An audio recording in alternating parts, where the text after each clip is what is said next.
All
right, good afternoon. The December 18th meeting of the Des Moines Water Works Board of Trustees will begin now. It's 3:30. And we have a consent agenda. Do I have a motion for approval of the consent agenda? So moved. Second. Any discussion? All in favor signify by saying aye. Aye. Opposed? Moving ahead, we have a public comment period. If there is anyone here with an interest in speaking before the board, either on the topic on the agenda or any other topic, you're welcome to speak now. Looks like we have a lot of familiar faces in the audience. So moving ahead, we have action items, and we'll start with 3A. Bill, do you want to cue that up for us? Happy to. Actually, A, B, and C are interrelated, and I will discuss each of them separately, but to give you kind of an overview that might be helpful if you, in the hard materials that you've been sent and the digital materials, pretty good map indicating a project. This is taking water from the Maffitt treatment facility southward. Item A actually involves acceptance of the feeder main going southward to about Adams Street. You know that area of Warren County. But this is a project that ultimately then provides water for the Microsoft 3 project, I believe, if my numbers are correct, in West Des Moines. But then also will involve a feeder main going directly to the east to provide Cumming and Norwalk with water from our Maffitt facility, as you probably can imagine.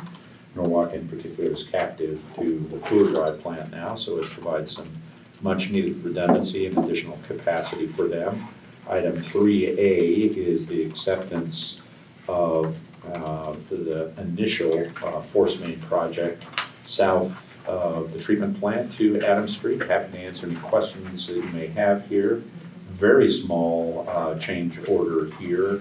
The initial contract price, as I recall, was about $3,000 less. I'm sorry, $1,332,332.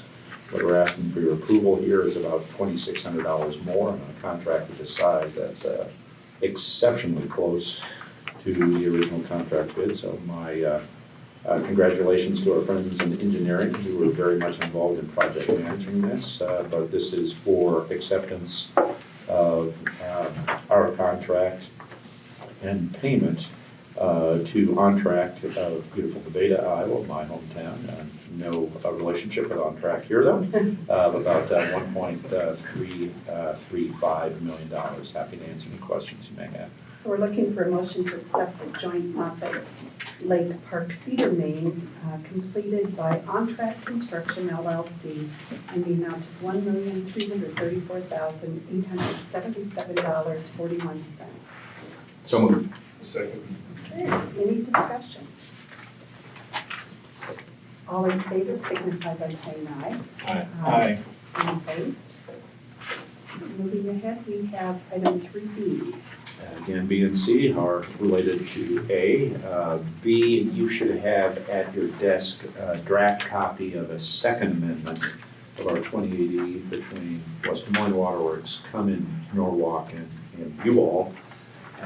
You may remember that this has been a project that Mike and his staff and Dan Cloffer before him have really struggled with because of a lot of uncertainties about the wishes of West Moines Waterworks in particular and how this would transpire. This is the second amendment to our 2080 that essentially allows West Des Moines Waterworks to participate in the pump station itself. The pump station is what you're going to be asked to approve in item 3C, but you have before you a draft, and there's still some flux in language, but the basic principles are that the cities of Cumming, West Des Moines, and Norwalk, West Des Moines Waterworks, I should say, the city of Cumming and the city of Norwalk are contributing 100% to this project in its entirety. Phase 1 that you just approved, and finally phase 2, which we're looking at here, involves 3C, and then the ultimate additional main that's going to go underneath the interstate all the way to Norwalk. A lot of complication in how that's apportioned and how it's sized. But we're asking your permission to essentially delegate to Rick and I and Mike and Ted the finality of the 2080, pretty close to it now, but I think I just heard Michael comment to Rick that the other parties are reviewing the final language. Correct. We met yesterday and agreed on the numbers of the cost share of the pump station.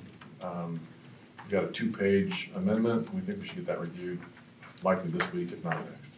Rick obviously been very involved in helping us through this project, the second amendment to the 2080. So the amendments are really based upon whether West Des Moines wants to participate and whether they don't, and at what level of contribution and how that is assessed. So, but again, no direct cost to Des Moines Waterworks other than that of our staff that have been immersed in this project for several years now.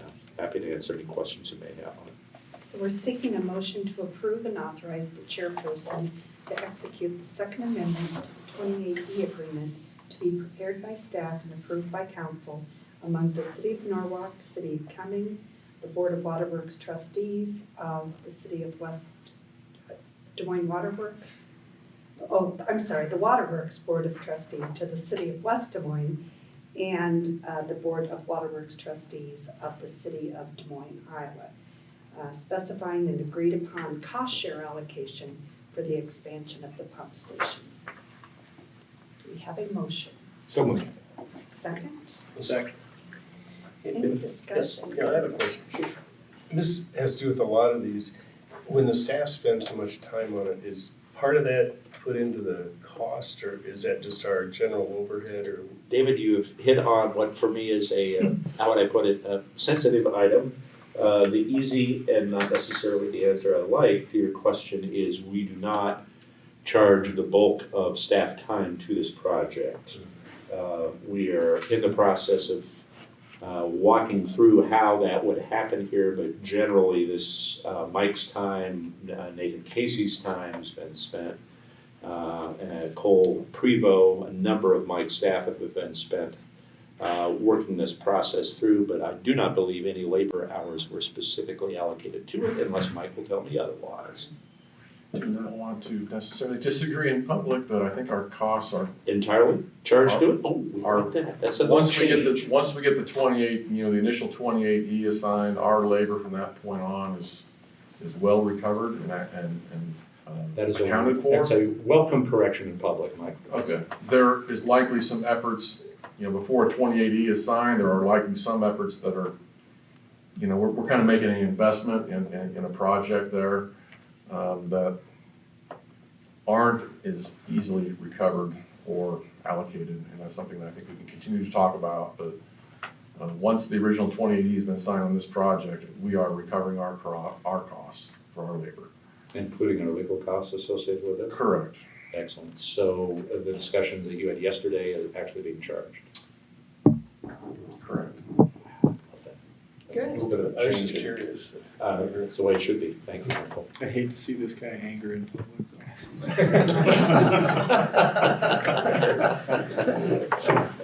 All right. So we have a motion and a second. Any other discussion? All in favor signify by saying aye. Aye. And opposed. Item 3C, Bill? This is, I'll let you open the public hearing on this one, Sue, I'm sorry. Okay, we're going to open the public hearing. We're looking for any comments from the public regarding the form of contract plans, specifications, and estimated cost. We will now close the public hearing. If I may, can I kind of walk us Sure. through the rest of it here, unless you have anything that you want to add, Sue? You'll note there's a 28E18 finding here of the need for this. We looked at this regionally and view this as an important regional development, and as you probably gathered by our earlier discussion here, having a middle party like us involved in these is pretty important. West Des Moines Waterworks, Norwalk, and Cumming need really an objective third party to kind of move this forward. Michael is certifying that there are no existing facilities that would handle the responsibility and need here of the booster station. And I would suggest a motion for adoption here, and I'll be happy to talk about the bids. Motion for the form of contract plans and specifications and estimated costs. So moved. Second. Second. All in favor? Aye. Aye. And now an analysis of bids. This is an unusual one in one particular way. If you look at the bid tab that you've received, you actually see a negative number in a bid alternate and add alternate. I'll talk about that as best as I can in a few minutes here. This is an estimate of about $1.6 million for a pump station, again off Adams Street in Warren County on the west side of 35. And again, some question in West Des Moines' mind whether they wanted a presence there or not, hence the amendments that you've already approved before this. Ultimately, they have decided, and the apportionment of costs for this now about $1.2 million project have come through. Again, an estimate of 1.6. We had 8 bidders here, as I recall. We're happy to make the staff recommendation to Edge Commercial, somebody we've not dealt with, but somebody who has had a previous interest in, as an example, the park improvements. Mark or David may recognize them for that. For that purpose, they did not receive the contract, but we're always happy to have good local contractors, new local contractors involved. The staff recommendation here is the base bid of about $1.18 million, and then the 2 alternates involve a diesel generator backup power at the location, and the interesting alternate 2, which involves a negative, a deduct from Newman Brothers, you'll see beneath, which isn't terribly relevant because we're not recommending them as a contractor, but alternate 2 is actually to compress the construction schedule by 60 days. Why would a contractor take a requirement or an option to compress a contract by 60 days and say, wow, we'll actually bid at $18,000 less? Some speculation of why that's the case, but we think it may have to do with staffing and their other construction schedule. It's actually better for them to rush to finish it than it is to put it later on in their schedule. Ultimately, our recommendation here is for Edge Commercial at 1.18 million plus the 2 other alternatives, which are alternate bids, which you see here at about $100,000 additional. Again, in each of these cases, we are still some $300,000 less than we had estimated, but the 3 parties, West Des Moines Waterworks, Cumming, and Norwalk will be paying for this, and no Des Moines Waterworks dollars involved. So we're yes. Bill, there was some issues last year with people criticism about finding bidders that have organized labor. Could you talk to that about that? Sure can. In this particular case, I don't have enough familiarity with many of these. There are several union contractors here. I do not believe Edge is, but often, clearly we don't have a bid preference for union over non-union contractors. You have the ability to make a bidding decision based on the utility's best interest, but we do not have a straightforward preference for union over non-union contractors, where we ran into it with a number of the trade locals here in the Des Moines area involve Hinkle, which is one of the respondents here, and our work here at the Phase 1 improvements for the Park Foundation work and work going on just to our north. We talked to the trade union in that case. These are general contractors. They had a couple subs who were union, but no general contractors who were union contractors responded. In this case, my quick look would have it being a mixed bag, but again, the staff recommendation here is independent from whether the general contractor is generally a union or a non-union contractor. I don't know whether Edge or any of the other respondents here will or will not have union subs. My guess is that they probably will, but that's not a consideration in staff recommendations to you generally, although we certainly encourage union general contractors to respond to our solicitation for bids. Is that? Yes, it is. Thank you. So we're seeking a motion to award the joint Moffett Lake Booster Station contract for the base bid, plus both alternate 1 and alternate 2 to Edge Commercial LLC in the amount of $1,280,190, contingent upon the execution of a second amendment to Chapter 28E agreement specifying an agreed-upon cost share allocation for the expansion of the pump station and to authorize the chairperson and CEO and general manager to execute the contract if the contingency is met. We have a motion. So moved. Second. Okay, now discussion. All right, seeing none, all in favor signify by saying aye. Aye. Aye. Opposed? Item 3D. 3D, the type of item you see fairly regularly. This is city work with City of Des Moines work within our service territory. This actually is an area just to our north where there is, that is on the west side of the Des Moines River, where there's major sewer separation work. That area of the city, older combination storm and sanitary sewers that by consent decree now are being separated out. A lot of work in the immediate proximity of our water lines. These kind of construction projects, streets are torn up, curbs are moved. Good opportunity for us to take advantage of that city cost and replace our water mains, and that's exactly what's going on here. We essentially bear a portion of the larger contract, the $170,000 that we're asking for your approval to move forward here is taken out of the water main replacement fund, but we're essentially a line item in a larger contract. So this involves, again, work immediately to our north in coordination with the city of Des Moines. So we're seeking a motion to authorize staff to reimburse the city of Des Moines for water main relocations for River Bend and King Irving sewer separation phase 2A. We have a motion. So moved. Second. Any other discussion?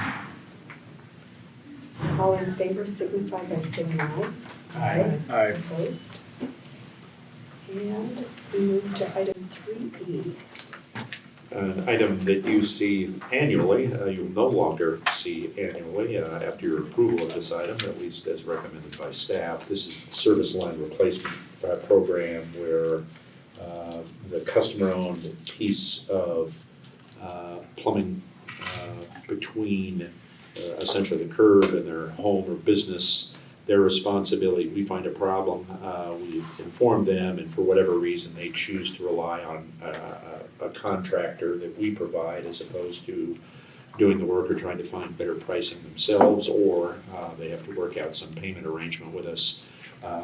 This work, again, being recommended to you year one for Torkelson at the estimated $300,000 or $214,000. There are 2 one-year renewals, which is new for us. We typically have bid this every year, and frankly, don't think that that is the best use of our time, nor is it the best signal to send reliable contractors like both Torkelson and Synergy. We want them to stick with the work once they have it. You'll see this is slightly over the engineering estimate. Michael, I'm going to put you on the spot here. Can you remind me of the index that we are using, the inflationary index, or is this to be negotiated? Do you know, is it ENR or, I don't recall, Bill. see, that's what you get for correcting me in public. I I think we're even now. By my accounting. That's what you think. But my recollection is that there is a escalator there, and it's probably tied to ENR, the Engineering News Record, that will talk about an inflationary move for the prior year that then the parties would adopt in the extensions.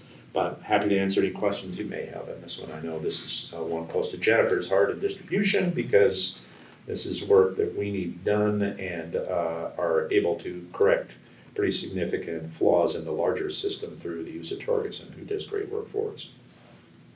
So we're seeking a motion to award the 2019 water service line repairs to Torgerson Excavating in the amount of $213,625 and authorize the chairperson, CEO, and general manager to execute the contract. So moved. Second. And with the change in it being a multi-year, do we change that up from the 2019 water service line repairs? I don't think it's material to Okay. it, Sue. I think you've Yeah. approved a number of contracts for a term and then the ability of staff to extend it. I think you're fine approving it as written. Any other discussion? I'm not gonna vote on this because I do business with other people. Okay, thank you. Any other comments? All in favor signify by saying aye. Aye. Opposed and abstaining. One abstention from trustee Carlson. Okay, thank you. And F, moving into the election of our chairperson and vice chairperson for, generally this is for the 2-year period, so it'd be for 19 and 20. And Diane, I'll turn that over to you, if that's all right, as incoming chair. You want to discuss that at all, or? Like. May I try a swing at it? Because as I recall, the nominating committee, Sue and Mark recommended at your last board meeting Diane's nomination as chair. And it is certainly up to the body as a whole how to move that forward. But I believe, Diane, you then had a number of discussions with members of the board about the vice chair and are prepared to offer a slate here, if you will, of Yes. election of both yourself as chair, at least as putative chair, and vice chair for a 2-year period beginning January 1 next year. Yes, I will do that and then turn it back to the current chair to take the required action. I've asked the current chair to take the position of vice chair for the 2-year period. I've done this in light of the regional discussions and the importance of that agenda item for this body, and she has agreed to continue in that capacity, and I think it will be more efficient if she's also vice chair to do that. So that would be the slate, and I'll turn it back to you. I would move the slate by acclamation. Second that. Any other? May I suggest that you do it by office, just right. to be as true to your rules as I think we'll want to be. So I would suggest that you move as you wish the election of the chairperson and take a vote on that, and then move as you wish to the election of the vice chairperson. Okay, so the nomination is for Diane Moines as the chairperson for 2019-2020. All in favor, or do we have a second? Yes. And all in favor signify by saying aye. Aye. Okay. Aye. The nomination then for vice chair is Sue Hubbard. Do we have a nomination or a motion So moved. and a second? Second. All in favor signify by saying aye. Aye. I will abstain. Extension from trustee Hubbard. And I apologize, I said slate, and I think that cued you to do them both together. I think Oh, you thank you. handled it in the cleaner fashion, so my apology. Okay, so moving ahead into our informational items, planning committee. Do we have a- I'm sorry, I think we need to go to 3G, which is Oh, I'm sorry. approval I'm of sorry, we Diane's also have recommendation, my committees. fault. Yes, thank you. Diane has prepared a representation for the external board members that we have for the various committees, and that is in our board packet. So I'm seeking a motion to approve the selection of the chair's board members for external boards and committees. So moved. Second? Second. And before you take a vote on this, just to probably point out the obvious here, this is essentially a status quo moving forward. With Mark's vacancy, with his resignation at the end of January, obviously there will be an opportunity for Diane to make an appointment to one or both of the vacancies that his resignation will create. So, sorry, just want to point that out, that it's essentially the status quo.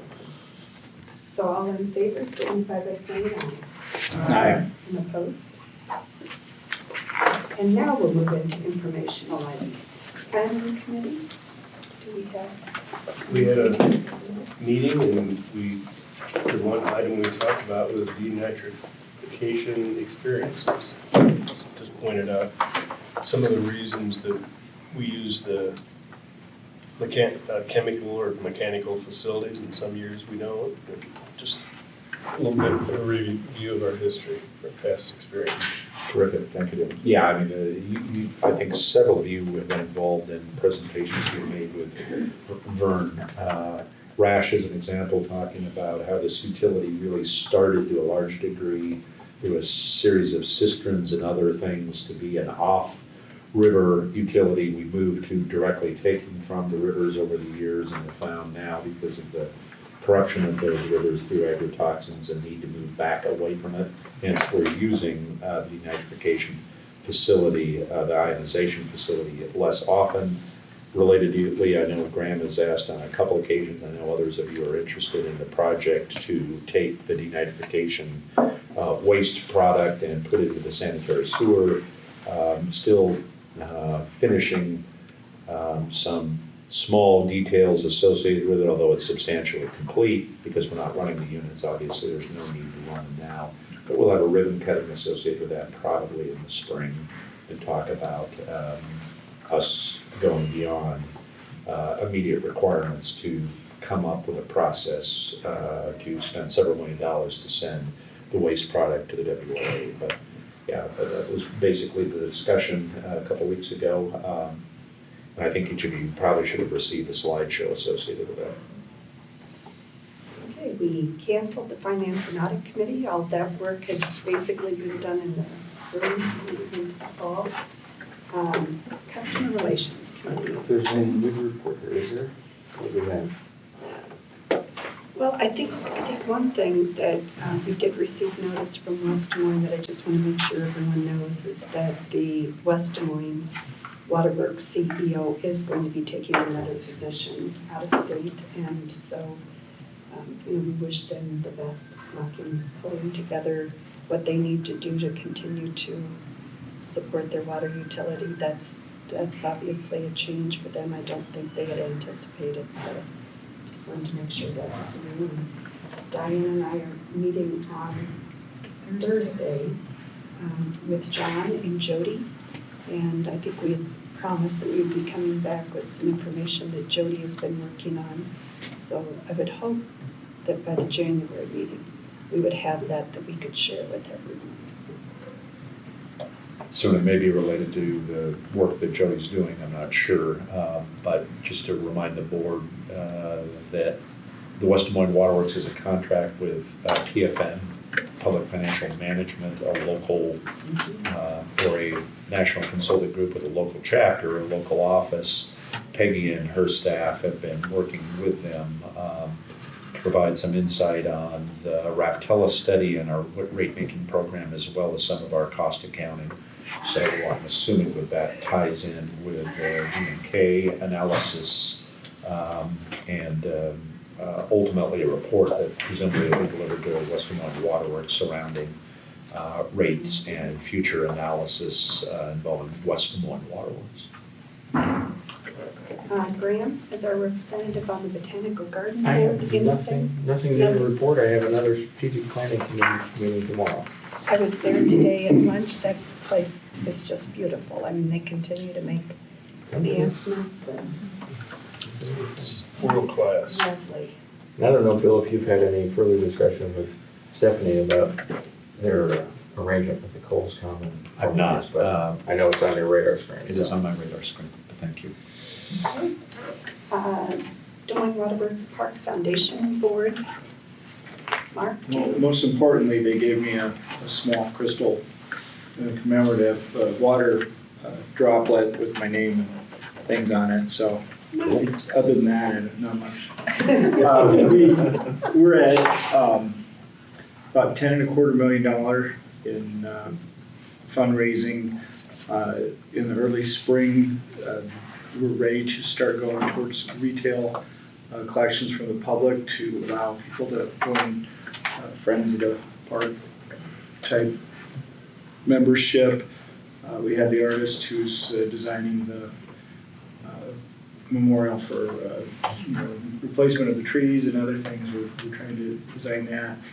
He's studied music at Berkeley in Boston, and one of the neat things about this is that there's a sound element to this that he's working on that, and we'll be gathering some of the things we talked about, some of the ambient sound from the Fluor Drive and other things that so he's going to try to take a look around the park and has been here and was here the other day and see what we can do and so that there will be a visual and audible experience as you go through that memorial and it looks pretty neat. We're excited about it and still in the development phase about what that's going to be ultimately.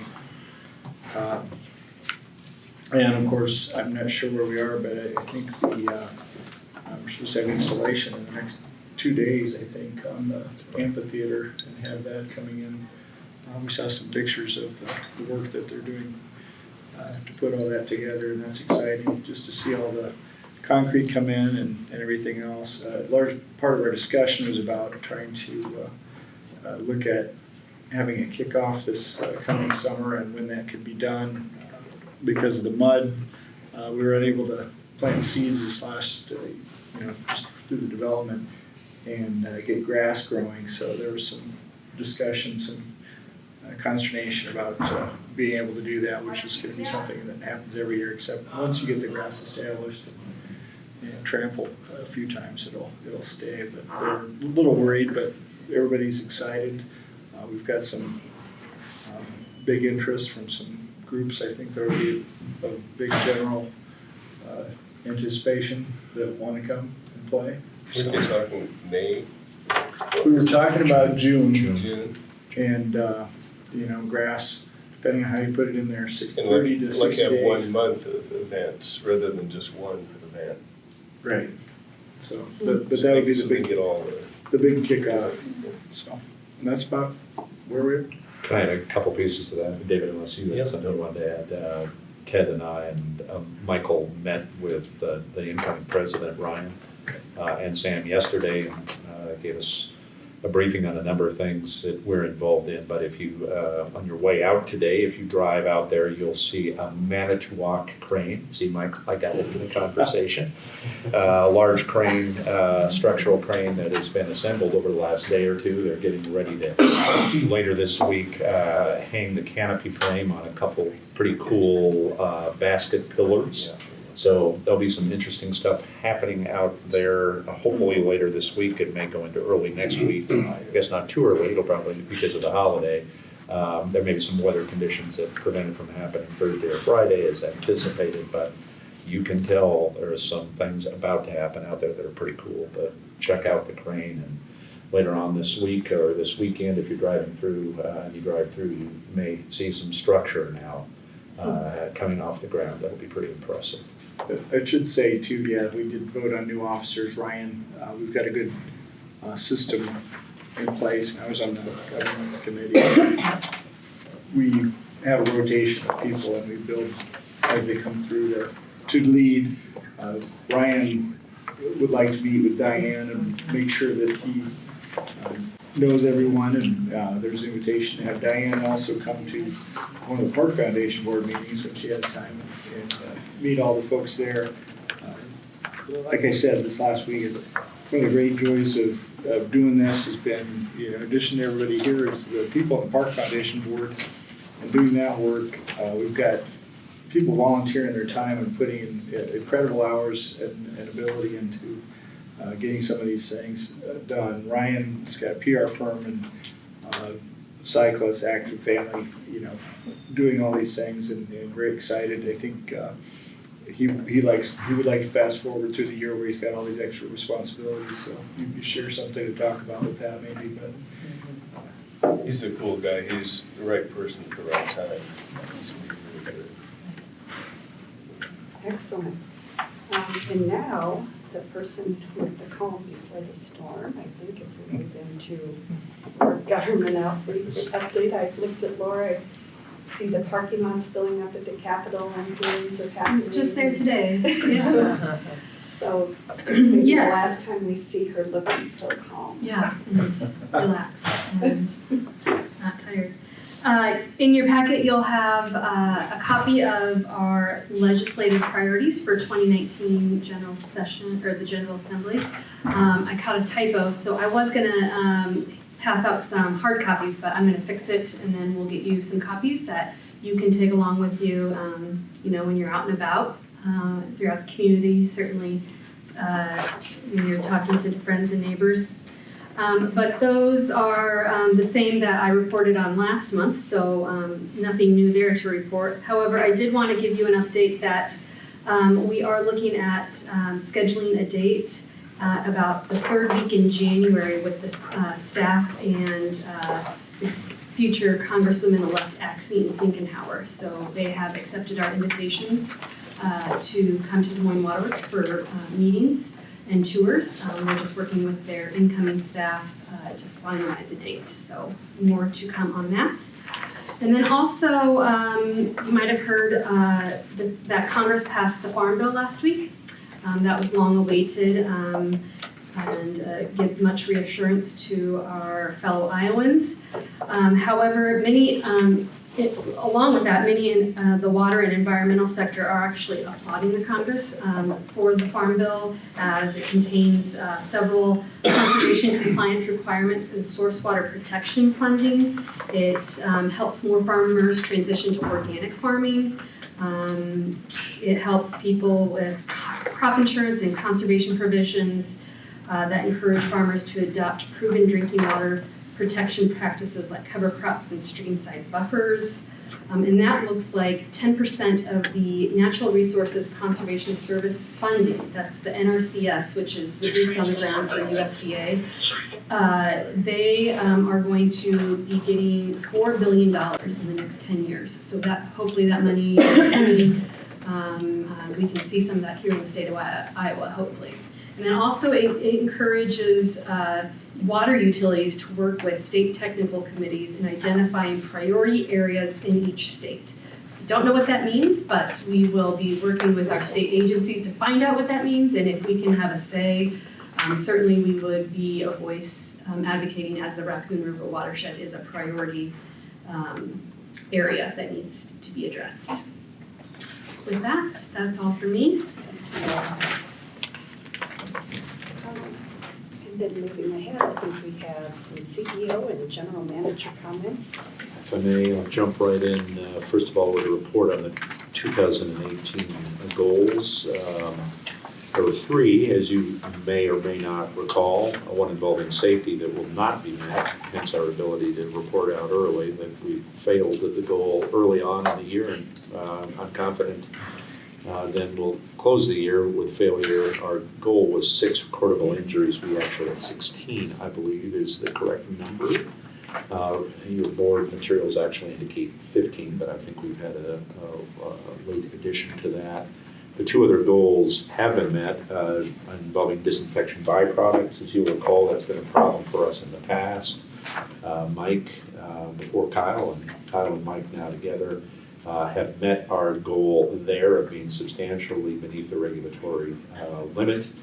On cybersecurity, a number of things going on there involving trying to find standards and the right group of internal dynamic to deal with this ever more complex issue facing all businesses, and certainly one as complex as ours. I believe you have in front of you, do they, the 2019 goals? Thank you, Michelle. That Ted and Peggy and their staffs have done a great deal of work to outline here. There are 3. The safety goal will remain the same. 6, lost time injury, which is half of the industry average. Again, failing to make it in 18. We are focused on reaching it in 19, and 2 others, one very operationally driven involving line use. Ted and his staff and Kyle very much involved in working with our lab staff and operators in developing a goal here that will save us money not only in the addition of the chemicals, but then the management of lime on the backside with our lime residuals program. It's a substantial savings. 100 pounds per million gallons as an example on a day like today, presumably is 2 tons or so, 40, I think, if I do my math in my head correctly. 2 tons less used today. Imagine that every day over 365 years, and it's 365 days, and it's significant. Succession planning is a more difficult one to get your hands around, other than to understand that on 12/31 of 20, not the end of next year, but essentially 2 years from now, the IPERS vesting for our employees will take place. And we expect that that will probably trigger a number of employees to leave our organization. So Peggy and her staff, particularly Doug Garnett and others, will be working with the union on succession planning efforts surrounding that. So a substantial issue for us to look at skill sets, assumed departures, and how we're going to manage through that, because realistically in a workforce of 200, I think we can probably expect to lose 10 or so people, would be just my kind of swag at that sitting here today. We will sort through that and have a better sense of how many and where those employees are going to be and come up with a plan associated with that. So those are our 2019 goals as we come into the new year. A couple of other items to discuss, one of which is contained in your materials. You'll see an emergency designation signed by both Mike and I involving a main replacement project in the Mud Creek area, which is over kind of between Altoona and Bondurant. We had a couple customers who were stuck on the wrong side of a break underneath Mud Creek. And those are very difficult to find where the leak is and how to handle it. And so they were completely without water, one of which was an elderly customer, as I recall. Jennifer very much involved in these discussions. And the other one was a small farmer with 10 or so head of cattle. So losing water in the winter, normal circumstances at least, to customers like that is a significant issue for us. Mike designated as an emergency, and we have gone ahead and completed that outage at about $30,000 of expense. So I wanted you to be aware of that. And finally, and one that an issue that both Diane and Sue have been involved in, and I'll weigh in. We met with the city of Des Moines and Blank Park Zoo management an initial time, and we'll be meeting later this week concerning the arrearage involving billing at Blank Park Zoo. The only substantive issue I would have to offer on that is, subsequent to that, a number of us then went to Blank Park Zoo, did a tour. Both Peggy and Ted have been involved in some follow-up discussions about their usage, and we will do a leak survey later this week, as I recall. Today. Was it today? Any results, Ted? Not yet. Leak survey, and this kind of situation, as you probably can imagine, is that there's a significant system on the customer's side of their system. So we wanted to take a look at that and see if we could find any leaks in their system that might help them address their significant use of water. Again, to give you a swag or a historic average, about 3 million gallons of water a day are used at that location. So it's a significant water user, $8,000 or so a month of use. So we met with them, have certainly a sense of where their water use is. Very little of this, Ted, please feel free to weigh in if you disagree, like Mike, who was retaliated against publicly. A great deal of their water use isn't domestic use, it isn't flushing stools or people getting a drink as they visit. It has to do with the care and husbandry of their inventory, their animal inventory. They have, as an example, a penguin pool that I know is a favorite of Ted's, that is continuously filling and then overflowing, if you will, into the sanitary sewer. About 500,000 gallons a month are used in that location because of the complex disease issues associated with their inventory. Again, they have to do a number of other things that are high water users involving, as an example, their seals and their rhinoceros, their giraffes. At the end of the day, I've continued to articulate, I think, your message that we're looking for a plan from them moving forward. We'll deal with the arrearage issues in a reasonable way, but the city is certainly very interested in making sure that this gets resolved without disruption of zoo business, I'll put it that way. Okay. All right. I hate to regress, but Come on, Can you- sir. give us a description of the accidents that occurred. Actually, the description, to some degree, Dave, is in what you I have. saw A lot of slips, trip trips and falls. How, A lot of that is weather related, as you can imagine. This has not been a particularly difficult year for weather, so normally I would say that if this were a really inclement year and we had a bad December last year, which was fairly bad, but going into January and February, weather better. We have people who are moving in and out on soil, as an example, and wet construction areas. A number of those have been involved in that. Ted and his staff, Ted and his leadership on the General Safety Committee are involved regularly in investigating each of these and talking about it. You'll see history, and I think the history was included in some of the materials that you've received. Yeah, it was in page 4B about, we're pretty unpredictable about the amount of recordables we've had. You'll see that last year, as an example, we only had 3, but a few years before that, it was actually higher than what we're at now. There's some demographic issues going on here. Obviously, we have a workforce that's aging for the most part, as an average age, and the severity of the injuries really are after the fact here from the recordable itself, but we're not exactly sure what is going on here, David, other than, as an example, on the slip, trip, and fall, we actually set up a simulation with a contractor to provide an opportunity for our field staff to walk in a simulator to try and provide them a better sense of how to more safely walk. We're taking a number of steps. Actually, I think that was very well received by the folks who went through the simulation.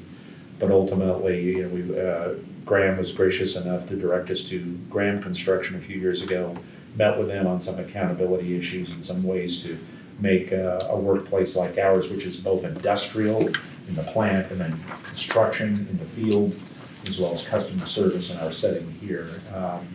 This is an issue that's very close to my heart and mind, but we've had a checkered history of trying to address it, and it's not for lack of resources. We have a number of people who are involved in this on a regular basis.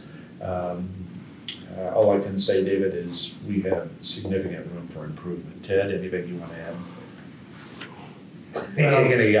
Let me move the cleat light to you for a minute and see how you react.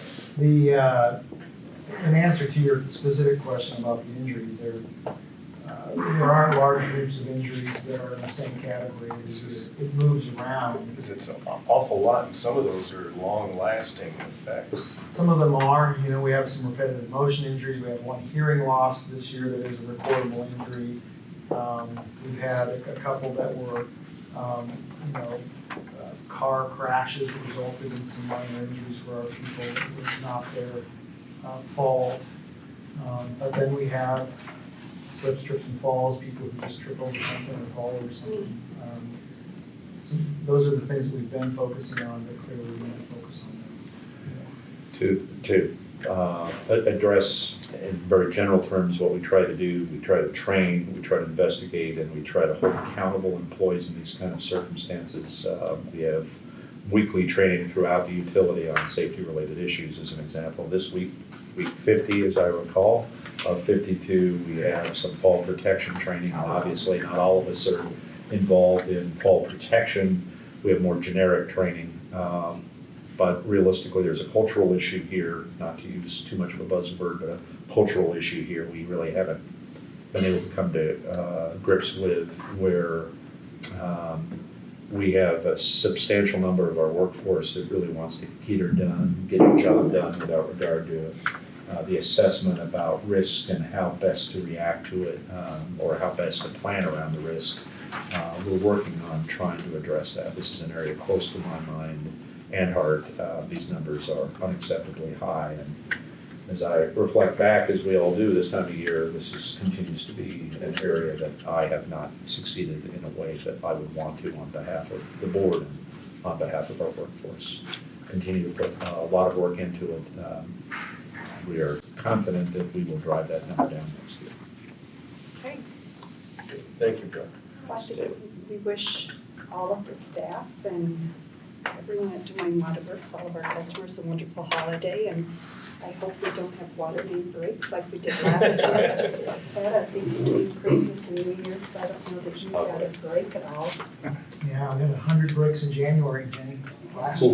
I'm going to beat that goal. Excellent. So with that, we'll be looking for a motion to adjourn. So moved. Second, in favor?